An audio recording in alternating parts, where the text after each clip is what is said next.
to the Devotional for 12/7. When I signed up for this one, the summary of the Joel passage read restoring the relationship with God, and the theme or word used peace and talked about peace found in humility. But when I read the Joel passage, what really spoke to me was how things are moving and why we look at a particular passage and we may think that we're doing something wrong. But when we realize what the overall intent is, we can actually see the blessings that we have and how that's being brought forward. So the Joel passage starts with what seems to be denying that you shouldn't have grain offering or drink offering. You should sanctify a fast and kind of deny yourself in order to prepare yourself. And then that's where the Joel passage continues, that we should blow the trumpet in Zion, prepare ourselves to move forward, sanctify the congregation, gather the children, let the bridegroom leave his room and the bride her canopy.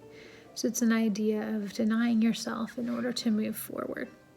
But what I see, and especially around this time of year, is that too often, and perhaps it seems even more valid in 2020, that we often deny ourselves because we think that we're doing something bad, that we need to make ourselves better in order for, for God to appreciate us.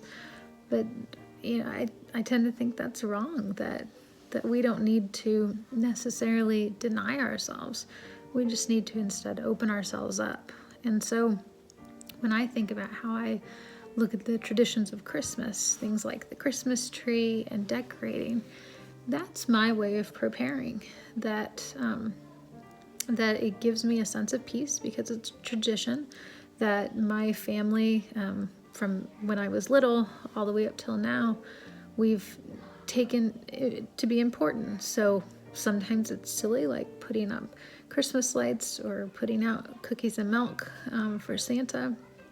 But sometimes it's also kind of the religious side of things, where what things am I doing to better prepare myself, but not to deny myself in there, because I really don't think that when God is looking down, he's saying who can deny themselves the most. It's instead who can find the most joy and find the most peace in what's happening. So I'm sure lots of people might disagree with my interpretation, maybe even Mr. Joel himself writing in there. But when I look at passages within works, literary works, especially like the Bible, what I find important is how I can understand and connect with them in order to try to make myself feel a little bit more peace, feel a little bit more joy.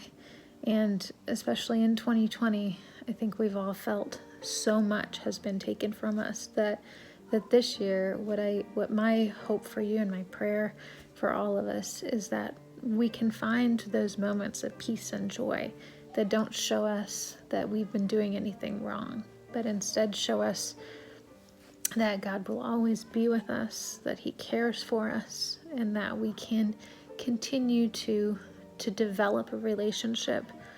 But it's not based on what we can take away, but instead that we can gain more strength by having us together as a group, whether that is virtual or in person, but hopefully safely in person if you choose that route.